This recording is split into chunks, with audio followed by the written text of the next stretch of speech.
आप कोई चुप रह सकते हैं ना थोड़ी देर? माननीय अध्यक्ष महोदय, विश्वास मत पर चर्चा में अभी हमारे माननीय सदस्य ने भाग लिया और माननीय नेता प्रतिपक्ष उनका आज नया रूप देखने को मिला जो उनसे अपेक्षा नहीं की जाती है, क्योंकि हमेशा वो भावुक भी हैं, सच्चाई की बात करने की क्लेम करते आए हैं, पर आज उनके तमाम आरोपों को मैं अस्वीकार करता हूँ। जिस रूप में उन्होंने प्रयास किए, विश्वास मत पे बोलने को बहुत कुछ था आपके पास में। आप पूछ सकते थे कि 1.5 साल की परफॉर्मेंस गवर्नमेंट की, कोरोना के बारे में आपने जिस रूप में विस्तार से चर्चा की, उसका मुझे बहुत अफसोस भी है, क्योंकि पूरा देश और पूरा देश नहीं बल्कि पूरी दुनिया के लोग तारीफ करते हैं राजस्थान की।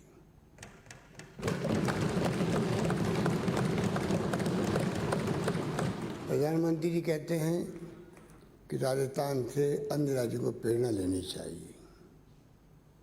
क्यों कहते हैं? मैंने तो कहा नहीं था उनको। भीलवाड़ा मॉडल हमने नहीं कहा, भीलवाड़ा मॉडल हमने बनाया है। आपकी सरकार केंद्र में उनके स्वास्थ्य मंत्रालय ने कहा और उसी के आधार पर हम लोगों ने काम किया। आपने बहुत कोशिश अभी की कि हमारे कुछ साथी, जो हमेशा राजनीतिक पार्टियों में होता है, आपके वक्त में हुआ, वसुंधरा जी वक्त में भी हुआ, कोई नई बात नहीं। देश के अंदर हर पॉलिटिकल पार्टी में कई बार डिस्टेंशन होता है, पर जिस खूबसूरती के साथ में उसका समापन हुआ, उसका कोई धक्का किसी को लगा देश के अंदर, तो अमित शाह को लगा, आप सबको लगा।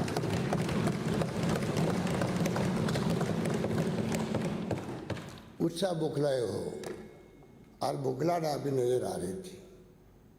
आप ऐसे बंदे थे, और हो सकता सही भी हो, कि आपको माननीय अध्यक्ष महोदय आपकी पार्टी के और माननीय नेता कहाँ चले गए, जानबूझ के गए, अनजान में गए, पता नहीं, परंतु या तो इन्होंने दोनों ने मिलकर आपसे बातें छिपाई है, या केंद्र सरकार के जो बड़े बड़े नेता इस षड्यंत्र में शामिल थे आपके, उन्होंने आपको इन्वॉल्व नहीं किया है, इन दोनों को इन्वॉल्व किया है। इसलिए आप, हो सकता है कि इनोसेंटली बोल रहे हो, इनोसेंटली बोल रहे हो, इसलिए मैं आपको क्या कहूँ, क्योंकि आप नेता प्रतिपक्ष हो और आपकी यहाँ राजनीति कहीं चल रही मालूम है आपको। किन किन को इन्वॉल्व करना है, कौन केंद्रीय मंत्री इन्वॉल्व थे, आपको मालूम ही है। उनके नाम तो ऑडियो टैप में आ ही गया, और टैप कैसे हो गई? अरे आप तो गृह मंत्री रहे हैं, मुझसे पूछ रहे हो। लीगल होता है इलीगल होता है, वो आप मुझसे पूछ रहे हो।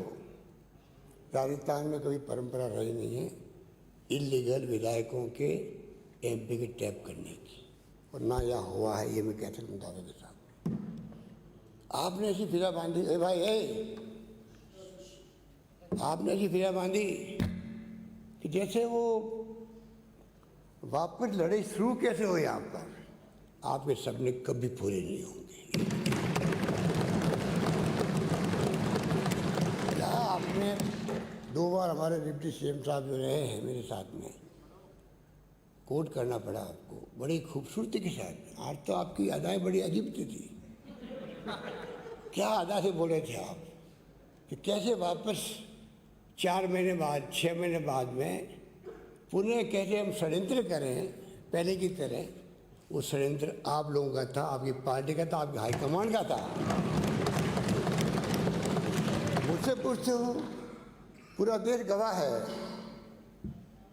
क्या किया आपकी पार्टी ने अरुणाचल प्रदेश के अंदर? 15 विधायक थे कांग्रेस के, 40 चुरा लिए आप लोगों ने। क्या किया आपने कर्नाटक के अंदर? क्या किया मध्य प्रदेश के अंदर? क्या किया गोवा के अंदर? क्या किया मणिपुर के अंदर? अरे पूरा नंगा नाच हो रहा देश के अंदर, डेमोक्रेसी खतरे में है, उसकी चिंता नहीं आपको। अरे आप जैसा वरिष्ठ नेता है, आपको तो कम से कम चिंता होनी चाहिए, देश में डेमोक्रेसी खतरे में है, उसको स्वीकार करें हम सब लोग मिलकर के, बचाएं उसको। जिस प्रकार देश में राज चल रहा है, 2 लोग राज कर रहे हैं, किसी पूछ हो रही है क्या? अरे अंदर अंदर धमेड़े ले रहे हो आप लोग, धमेड़े ले रहे हो आप लोग। आपकी पार्टी नेता ऊपर जाके दिल्ली के अंदर मेंबर पार्लियामेंट बने बैठे हैं, केंद्रीय मंत्री हैं, उनकी क्या स्थिति हो रही है, वो पूछ रहा है उनको किस रूप में देश में राजनीति हो रही है, किस रूप में फैसले हो रहे हैं, कोई सोच सकता है? डेमोक्रेसी यहाँ पर है, चुनी सरकारों को टोपल कर दो, ये डेमोक्रेसी है। षड्यंत्र करके आपने सरकार को बदलने का पूरा प्रयास किया, और ऐसा बुगला भगत बन रहे हो आप तो खुद ही, जिसे आपको कुछ मालूम ही नहीं है। अरे 100 चूहे खा के बिल्ली निकली हज को, वो हालात देश में बना दिया आपकी पार्टी ने, परवाह नहीं करी वो पार्टी आपकी। हम सब चिंतित थे, मैं दिल से चिंतित हूँ। मैं 69 साल का हो गया हूँ,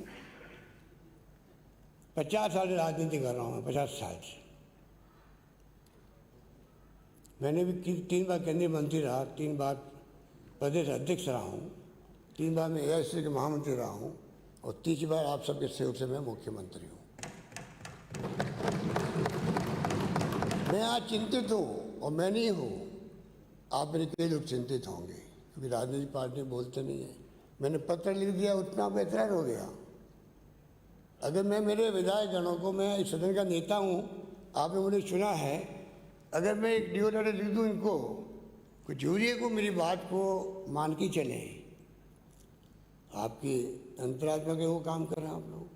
कैलाश मेघवाल जी ने स्टेटमेंट दिया, पूरे राजस्थान के अंदर उनका वेलकम हुआ, क्यों हुआ? वो सच्चाई थी, वो सच्चाई थी। अरे मैं प्रदेश कांग्रेस अध्यक्ष था, अरे आप तो खुद गवाह होंगे, उस वक्त में आपको मालूम होगा किस प्रकार टेम्पो पे भैरव सरकार की सरकार गिराने के लिए वो मैं था जो प्रधानमंत्री के पास गया कि गलत है, मैं इसका साथ नहीं देना चाहता, हमारी पार्टी साथ नहीं देगी। बलिराम भगत के पास मैं गया, एक मुख्यमंत्री जा रहा है क्विलेंट, बीमार है, पता नहीं क्या इनकी स्थिति बड़ी सीरियस है, और पीछे आपके लोग मिलकर के षड्यंत्र करके सरकार गिरा रहे थे, और मैंने कहा हमारी पार्टी के साथ नहीं है। और ये बात भैरव सिंह शेखावत साहब को मैंने नहीं कही, बलिराम भगत ने खुद ने कही, वो भावुक हो गए। वो राजनीति भी थी। और आज आप लोग, मैं आप सबको नहीं कहता हूँ, मुझे पता आप मेरे कई लोग इसके खिलाफ थे कि इस प्रकार से सरकारें राजस्थान में गिराने की भी परंपरा रही नहीं है, गिरनी नहीं चाहिए।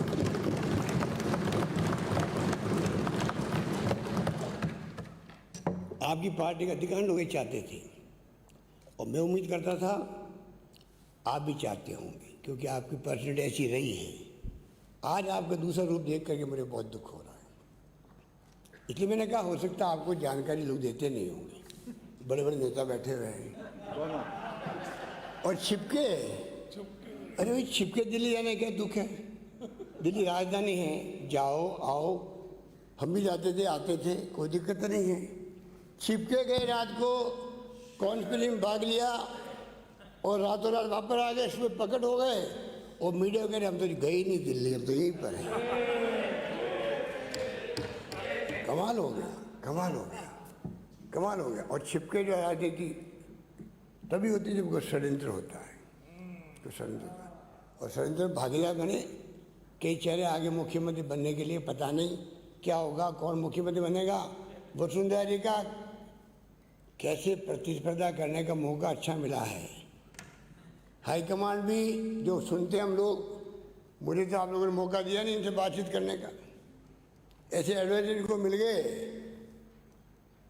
2004 के अंदर ही। अरे मैं वो व्यक्ति था जब शेखावत साहब चुनाव हारे 32 पे आ गए थे, हम तो 21 पे आए, अच्छी बात सबको मालूम है। वो 32 पे आ गए थे, मुख्यमंत्री थे तीसरी बार, और मैं 156 लेके आया था राजस्थान का। हमने कभी घमंड नहीं किया, मैं खुद गया उनके घर पे, शपथ लेते ही पहले गया मुख्यमंत्री ऑफिस के अंदर, सीधा उनके घर गया, 3 बातें कही। आराम से आप रहें, कोई सिक्योरिटी आपके, पहले वो जो मिर्जा कांड हुआ था उसमें आपको थ्रेट है, पूरी सिक्योरिटी रहेगी अध्यक्ष महोदय, और आपकी प्रॉब्लम बीमारी की है, 2 बार पहले आपने ऑपरेशन करवाया है, कोई तकलीफ आएगी नहीं डॉक्टर से, कोई आप महसूस भी कर लो तो आप मुझे इतला करना। मेरे तमाम मंत्रिमंडल के साथी, खेसी राठौर, चंद्रमल वेद, देवेंद्र सिंह जी, जो मंत्री थे, प्रद्युम्न सिंह जी, सारे लोग ऐसे में निकल के उनके घर जाते थे चाय पीने के लिए, गपशप करते थे। वो टाइम भी देखा हमने। और मैं होली वाले में खुद जाता था, या वो मेरे आते थे। वसुंधरा जी हमारी मुख्यमंत्री ऐसे सलाहकार इनको मिल गए। ये पूर्व मुख्यमंत्री तो उनको तो पता नहीं, उनसे मिलना ही पाप है। ये राठौर साहब बैठे, मेन एडवाइजर यही थे उस वक्त में, यही थे। और मैंने उम्मीद करता था इनसे, ये मुझसे कई बार मिलते थे पहले, छिपके नहीं, सबके सामने। और भैरव से कहा कि ट्रेनिंग लिए थे, तो मैंने कहा ये तो कम से कम भैरव जी को सही सलाह देंगे, पर इनसे भी उम्मीद ख़त्म हो गई। पूनिया साहब रहने आए हैं, बड़े अच्छे व्यक्ति हैं, बड़ी तारीफ सुनते थे, पहली बार एमएलए बने हैं, पर इतना बड़ा पार्टी दबाव है, जब तक प्रेस नोट में ऐसी बातें नहीं लिखोगे, नेता नहीं बनोगे। तो ये भी अभी इनका रुख बदल गया लिखने करने का। क्या तो इनकी पहले सोच थी और क्या सोच बदल गई इन लोगों की। इस प्रकार से आप लोगों ने राजनीति की।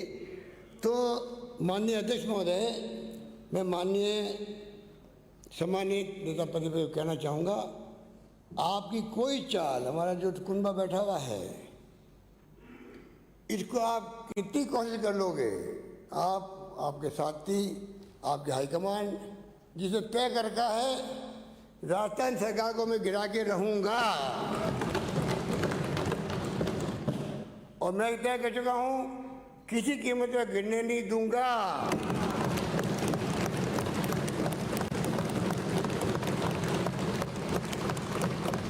अमित शाह जी को सपने में भी सरकारें कैसे गिरे, कांग्रेस मुक्त भारत कैसे बने। मोदी जी हो, अमित शाह जी हो, 2 लोग राज कर रहे देश के अंदर, डेमोक्रेसी है। सरकारें गिराओ, कांग्रेस मुक्त भारत बनाओ। अरे कांग्रेस का इतिहास पढ़ो, आप लोगों की आंखें खुल जाएगी, आंखें खुल जाएगी। कितना त्याग बलिदान, किसे कहते हैं 10-10 साल तक जेलों में बंद रहना, 10-10 साल तक जेलों में बंद रहे पंडित नेहरू, महात्मा गांधी की रहनुमाई में आज़ादी के आंदोलन हुए, सरदार पटेल, मौलाना अबुल कलाम आज़ाद, अम्बेडकर ने बनाया संविधान, दिन की धज्जियां आप उड़ा रहे हो। और किस रूप में 10 साल तक, कभी 2.5 साल, कभी 6 महीने, कभी 12 महीने, किसका कितने हैं जेल में रहना। अरे जैसे मिल गई कि अरे आप लोगों की पार्टी ने उंगली भी नहीं कटाई थी, अपनी उंगली नहीं कटाई है, किस पूछा बात करते हो, क्या मुकाबला करोगे कांग्रेस से। सरकार आती है जाती है, इंदिरा गांधी चुनाव हार गई थी, आंधी चली बाद में वापस 2.5 साल के अंदर। और ये जो आज घमंड अहम चल रहा है दिल्ली के अंदर, कब जनता फैसला उल्टा कर दे पता ही नहीं पड़ेगा, ये मैं कहना चाहता हूँ। आपने बड़ी खूबसूरती से बातें करी सीएम डिप्टी सीएम के बारे में। आप कौन होते हो बोलने वाले हमारी पार्टी के बारे में? आप कौन होते हो?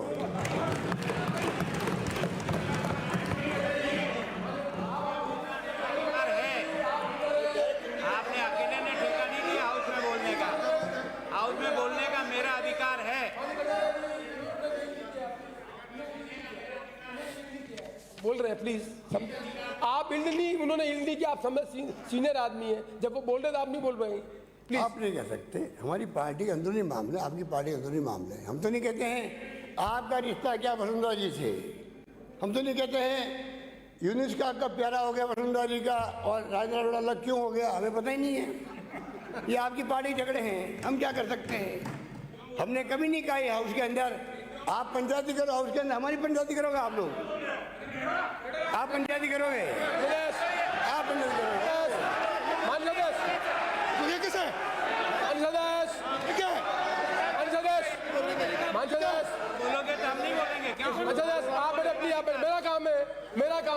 अधिकार है, मेरा काम का अधिकार नहीं तो है। आप चाहो जो मान्य कटारिया जी प्लीज, आप मान्य कटारिया जी, आप जब तक वो बोल रहे हैं इंटरव्यू नहीं करें। Don't set a wrong president please, for God sake don't set wrong president. आप सीनियर लीडर है, कोई आदमी बोल रहा है तो उसके बीच मुझे में आप खुशी बोल- होती डोंट डू इट प्लीज। कि मैं भी बैरूनी शेखावत और अशोक गहलोत के बीच में जो समझ रहे थे उनके चुनाव आने के बाद में, अगर मेरे समझ में वसुंधरा जी वैसे ही रहते 15 साल तक, तो मैं समझता हूँ कि हम आपस में आदान प्रदान करते हैं अपने अनुभवों का। एक बार शासन हमारा आया, एक बार आपका आ गया अनुभव। अगर अनुभव एक्सचेंज होते और ज़्यादा अच्छी सेवा राजस्थान की हो सकती थी। पर आप मेरे कई लोगों ने, मैं आपका नाम नहीं ले रहा हूँ, आप मेरे कई लोगों ने ऐसा माहौल बनाया जिससे कि हमारी कोई बातचीत नहीं हुई।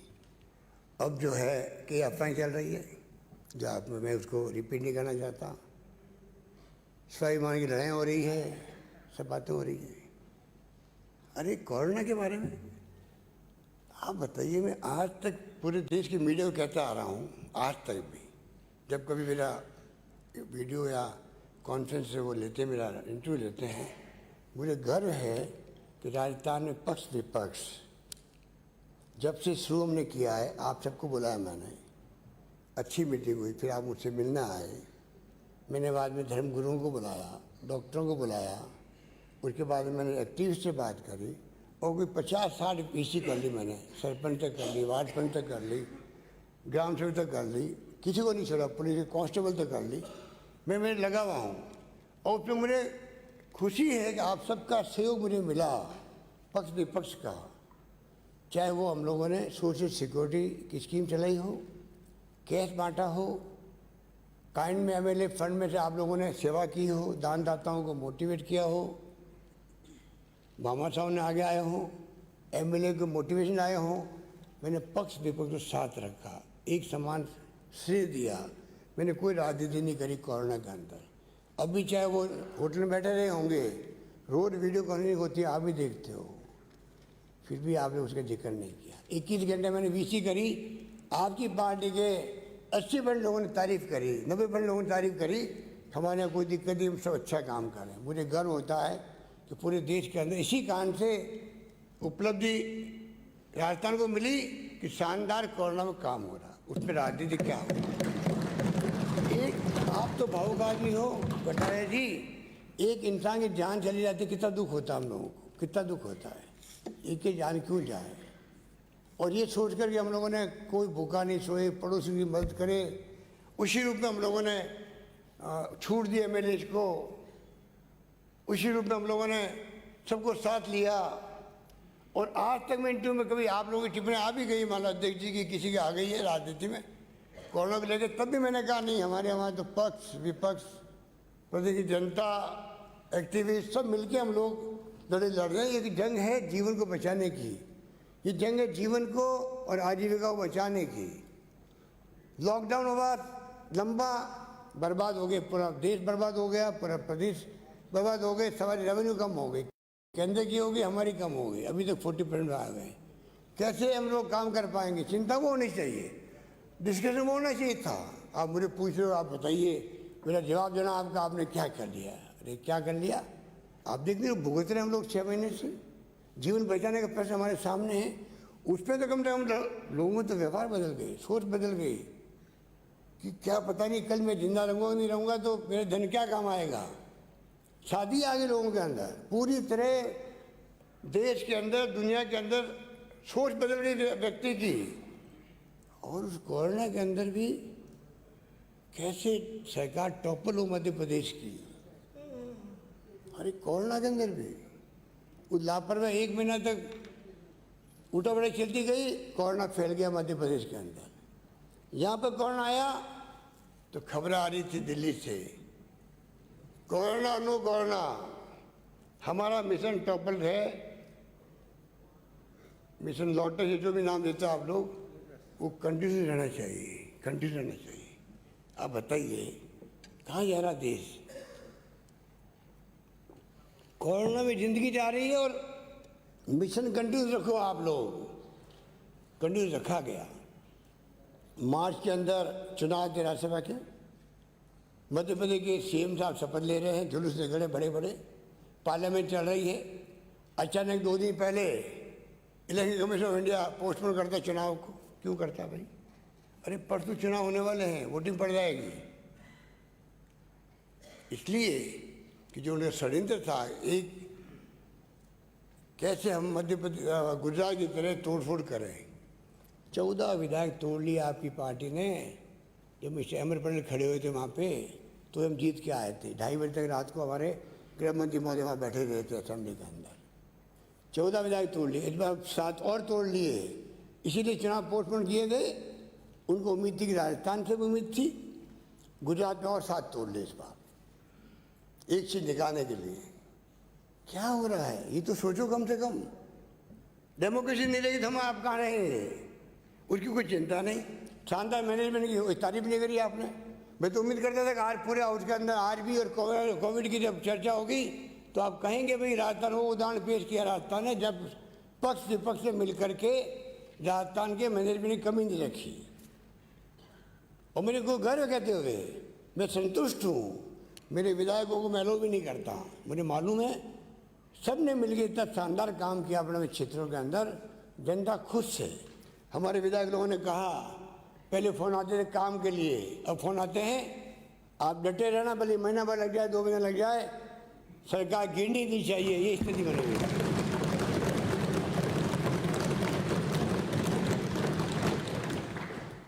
इसलिए ये जो बातें आपकी जा रही है वो बातें मुझे बहुत ही तकलीफ दी है। और कुछ बात ऐसी होती है कटारिया साहब कि महामहिम गवर्नर का पद बहुत बड़ा पद होता है, गरिमा होती है। आपने चुटकुले समझा दिए, घेराव करने की बात कह दी। मैंने कहा कि मैं इतना गुस्सा आ सकता है। एक सिंपल आज तक इतिहास के अंदर, देश के अंदर जब कभी असेंबली बुलाई जाती है तो एक सिंपल कैबिनेट प्रस्ताव पास करती है, भेजती है, फाइल अंदर जाती है, बाहर आती है, खाली बस अंदर गई, साइन हुआ। इसके अलावा कोई काम गवर्नर का नहीं होता है, कुछ होता ही नहीं है। आपने कई बार भेजा होगा, वापस फाइल आई होगी, ठीक है। इस बार जब फाइल नहीं आई तो स्वाभाविक है क्या कारण हुआ। और गवर्नर साहब ने मुझे एक लेटर लिखा जिसका जिक्र आप कर रहे थे, और मैंने उनको क्या जवाब दिया उसका जिक्र शायद आपको मालूम नहीं। और मैं नहीं चाहता इस हाउस के अंदर मेरे गवर्नर के बीच में क्या पत्राचार हुआ है वो मैं जिक्र करूं, और आप मुझे प्रोवोक मत करना। मैं जिक्र कर दूंगा कि मैं ऐसे ही आदमी हूँ जो बोलने खड़ा होता हूँ तो दिल से बोलता हूँ और कोशिश करता हूँ सच्चे पे बोलूँ। गवर्नर साहब जानते इस बात को। और उन्होंने जो हमें जवाब दिया उसमें उसकी मेरे पत्र की भावना का एक पैरा आ गया। वो उनका बड़प्पन है। जब मैंने उनको बात करी तो उन्होंने मेरी बात छिड़ कहा कि वो मैंने खुद ने महसूस किया, मैंने मेरे आदमी को डांटा, ये आपको नहीं करना चाहिए था, वो बातें मुझसे मत करो आप कृपा करके। परंतु मैं कहना चाहूँगा आपको कि एक फाइल जाती वापस आती है। मैं जानता हूँ गवर्नेंस पे दबाव होते हैं, केंद्रीय गृह मंत्री के भी होते हैं, सबके होते हैं, उनकी अपनी मजबूरी रही होगी, वो मैं चैप्टर बात करना नहीं चाहता। एक अच्छे इंसान हैं, अच्छे गवर्नर साहब, भले आदमी हैं। कोविड के अंदर उन्होंने लगातार सब एमएलए को फ़ोन किए, मंत्रियों को फ़ोन किए, पूछते रहे, बुलाते रहे।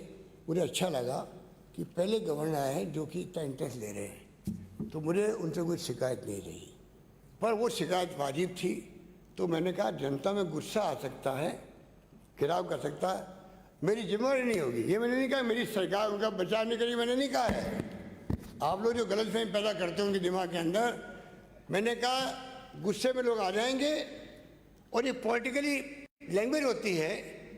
कोई 7 करोड़ लोग आएंगे यहाँ पर, आएंगे तो मेरी जिम्मेदारी, मेरी व्यक्तिगत जिम्मेदारी नहीं होगी। सरकार तो पुलिस भी है, प्रशासन भी है, वो तो बचाव करेगा ही करेगा, कौन गवर्नर या कोई हो गवर्नर। पर ऐसा फैलाया गया जैसे कि मतलब मैंने कह दिया भाई कुछ भी हो जाएगा, हमें पता नहीं पड़ेगा क्या होगा गवर्नर उसका। चलो कोई बात नहीं, वो तो हम लोग दोनों के बीच की बात है। इस रूप में जो कुछ भी हुआ वो अच्छा नहीं हुआ। 3 बार फाइल गई वापरी, और इतने एडिटोरियल लिखे गए देश के अंदर, कुछ 100 लिखे गए होंगे। ये व्यक्ति जो ज़िंदगी भर इन्होंने अच्छी कमाई की थी, गवर्नर साहब ने, अच्छी इनकी छवि रही है देश के अंदर, अच्छा इनका ऑरा रहा है सब पार्टियों के अंदर। कांग्रेस वाले तारीफ करते थे, पहली बार उनके खिलाफ में 100 एडिटोरियल लिखे गए होंगे, कोई सोच सकता है क्यों लिखे गए हैं? क्योंकि आपकी पार्टी के नेताओं ने उनको तंग किया होगा, उनको गाइड किया होगा, मजबूरी में उन्होंने हमें परमिशन नहीं दी असेंबली बुलाने के लिए। उनका कोई हक नहीं था, उनका अधिकार ही नहीं है। अगर कैबिनेट लिख के भेजता है, गवर्नर को असेंबली बुलानी पड़ती है, कोई कारण है ही नहीं। हमारा बहुमत खत्म हो सकता है तो गवर्नर कह सकता है आपको असेंबली बुलानी पड़ेगी और फ्लोर टेस्ट करना पड़ेगा, इसके अलावा कोई काम नहीं होता उनका। इस मामले में क्या किया गया? इन हालातों में हम चल रहे हैं, इसलिए हमने कहा खुद ने, वो मैंने कहा मैं कहना नहीं चाहता गवर्नर साहब के और मेरे बीच में क्या बात हुई, पर फिर भी मैंने कहा हमें पहले दिन है, हमें असेंबली में सार्वत प्राप्त करना चाहिए।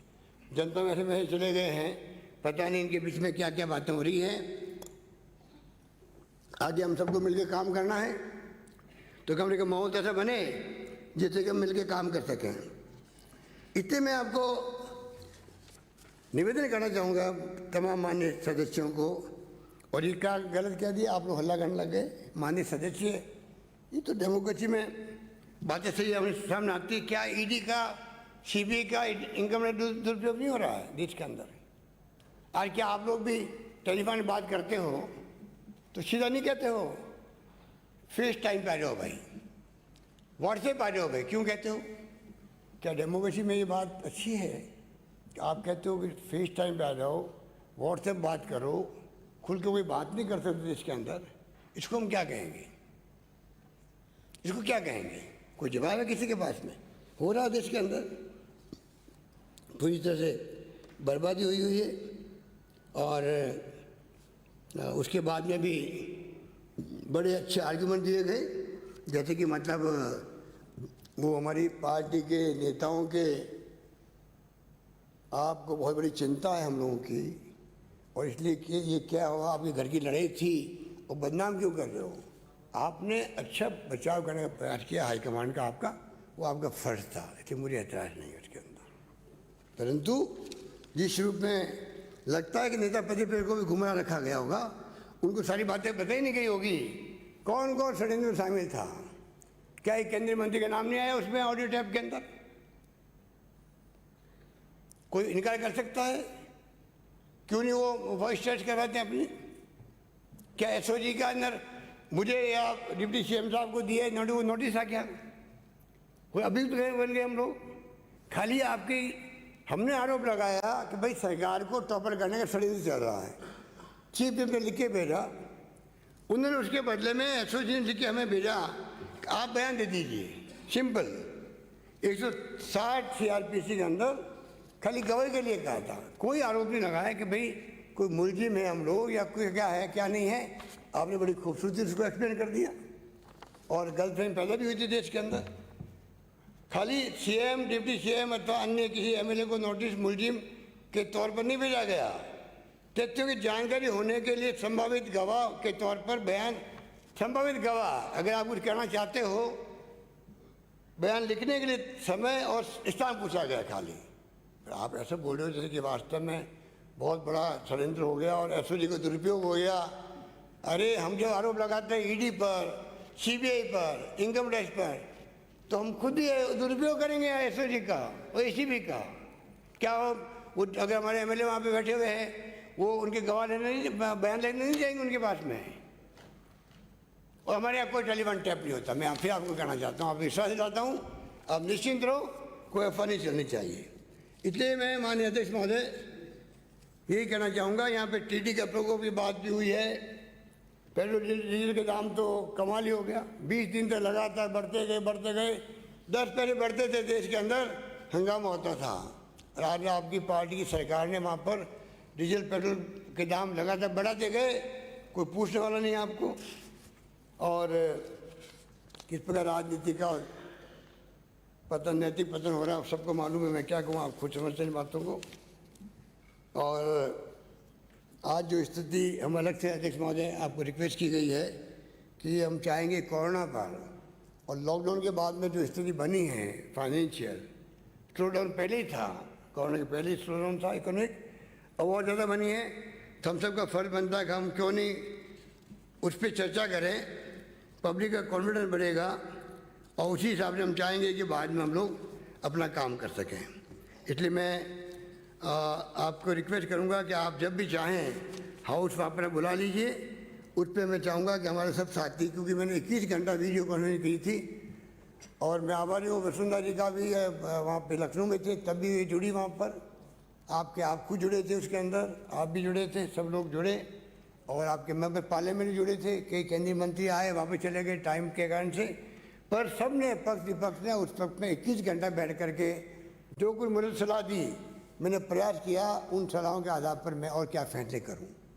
सबकी जानकारी में है कि रघु शर्मा स्वास्थ्य मंत्री है, पूरी टीम बनी हुई डॉक्टरों की, रोज बैठ के हम लोग वीसी करते हैं कलेक्टरों के साथ में, CMHO के साथ में, कोई कमी नहीं रखी है, पूरा शानदार प्रबंधन है। अगर आपको ये ऐसा होता हो कि ये कैंप लगने के कारण कोई तकलीफ आ गई है तो मैं आपको विश्वास दिलाता हूँ, निश्चिंत रहो। राजस्थान की जनता के घर घर के अंदर ये विश्वास है, कोरोना काल के अंदर इस सरकार ने हमारे पूरा हिफाजत रखी है, ध्यान रखा है, इसमें कोई दो राय नहीं है। और इसीलिए मृत्यु दर सबसे कम है राजस्थान के अंदर। एक बार जुलाई में तो 1% नीचे चली गई थी। रिकवरी रेट शानदार है हमारे यहाँ पर, डब्ल्यू रेट बहुत शानदार है हमारे यहाँ पर, पैरामीटर शानदार है, कोई चिंता करने की बात नहीं है। चिंतित हम हैं, आप सबके सहयोग से चिंतित है, उसमें आप सबका सहयोग मुझे मालूम है।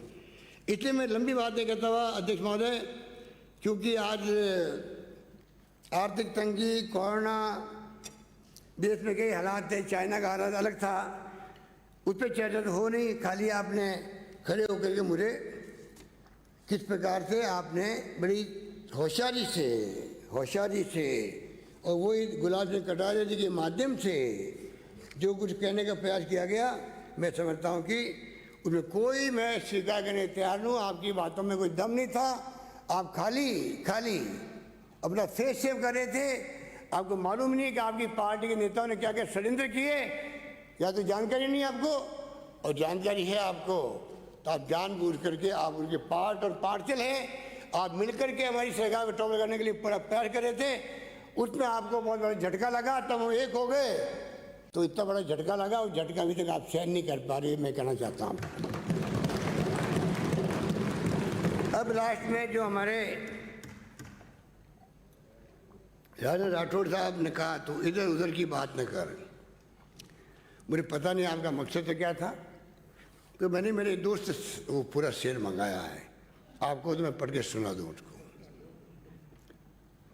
वो शेर पूरा ये है, तू इधर उधर की बात ना कर, ये बता कि काफिले क्यों लुटे, काफिले क्यों लुटे, ये बता के कारवा लूटा तो एक बात है, मुझे राजजनों से गरज नहीं, मुझे राजजनों से गरज नहीं, जिन्हें लूट लिया उसे गरज नहीं, शिकायत नहीं, तेरी रहबरी का सवाल है, तेरी रहबरी का सवाल है, तू जो नेता बना फिरता है उसका सवाल है, तुम्हारा और हमारे माननीय आमिर जाने वाले सदस्य के, तुम दोनों का और एक केंद्रीय मंत्री का, तुम्हारी रहबरी का सवाल है कि कारवा क्यों लुटा, आप लोग नेतागिरी कर रहे थे सरकार गिराने के लिए, ये बताओ आप। आगे इसका जवाब है, मैं बताऊं क्यों लुटा, मैं बताऊं काफिला क्यों लुटे। वो जो काफिले का रहबर था, जो लीडर था, वो था राजजनों से मिला हुआ, वो खुद ही मिला हुआ था लुटेरों से, उसे काफिले की फिक्र न थी, उसके काफिले की फिक्र न थी, उसे रहजनी का ही काम था, उसके खुद का काम यही था। धन्यवाद, जय हिंद।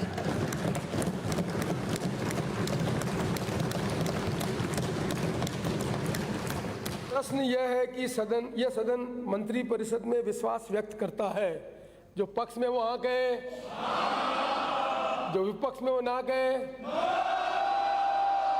हाँ पक्ष जीता, हाँ पक्ष जीता। सदन द्वारा मंत्री परिषद में विश्वास व्यक्त किए जाने का प्रस्ताव स्वीकृत किया गया। सदन की बैठक शुक्रवार 21 अगस्त 2020 के प्रातः 11 बजे तक के लिए स्थगित की गई। 21 शुक्रवार 21